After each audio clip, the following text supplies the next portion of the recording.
Now, you have not come out in support of anyone so far. What are you waiting for? Well, frankly, I'd like to see a number of things from the candidates, not just their positions on issues in some detail, and some candidates are more thorough in laying out what they're going to do than others. But I'd also like to see their back taxes. I'd like to see where they filed their taxes in the last several years. I'm not talking about their taxes this year. I'm talking about the taxes that have already been filed with the IRS. And Donald Trump and Marco Rubio and Ted Cruz have none shown us their back taxes. And this was an issue in my campaign, so I'm how far back are you talking about? Well, just a couple of years. It'd be the last 2 years that have already been filed. And this will give us a real sense of whether these people are on the up and up and whether they've been telling us things about themselves that are true or not. So I think, frankly, I think we have good reason to believe that there's a bombshell in Donald Trump's taxes. What do you mean? Well, I think there's something there.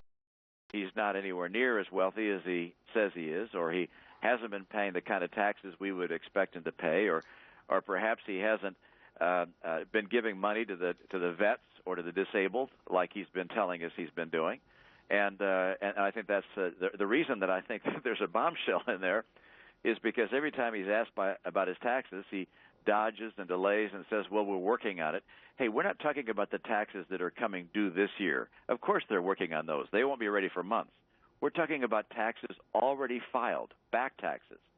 And my back taxes, when I ran in 2012, my back taxes I put out in January of 2012.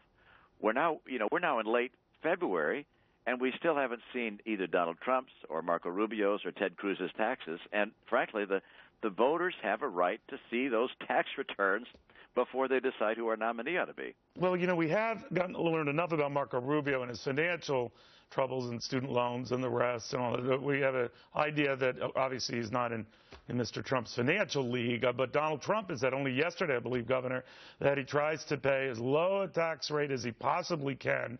So maybe he's leery because when you released your taxes, everyone made a big deal of the fact that you paid at a lower rate, a capital gains rate, dividend rate that was lower than the standard rate, all perfectly legal and fine. But even in the interest of transparency, they were all over you like, you know what.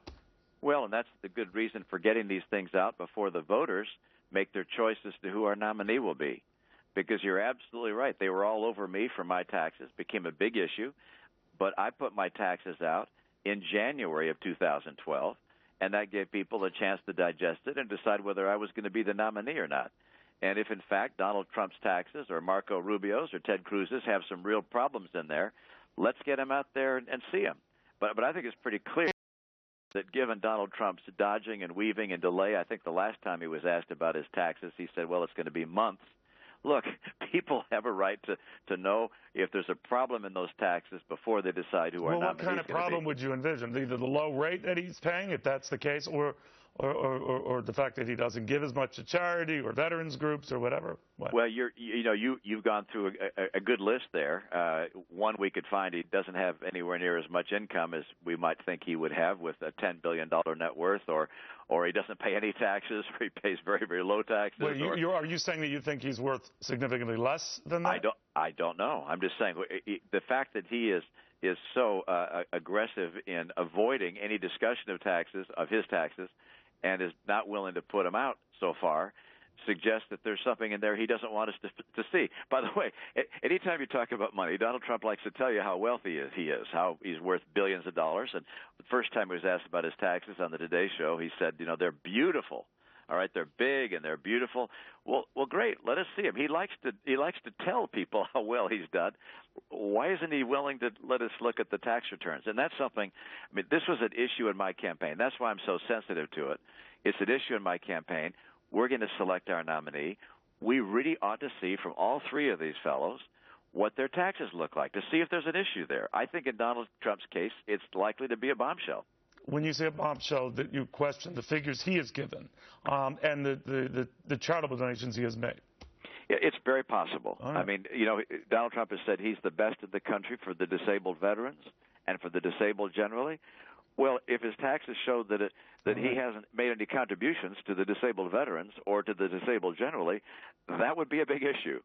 So, and I'm not saying that's the case. I have no evidence of that, but I'm just saying there are things that could be issues, and when people decide they don't want to give taxes, it's usually because there's something they don't want you to see. We'll wait. We'll see what happens. It's always a thorny subject for anyone rich or poor. Governor Romney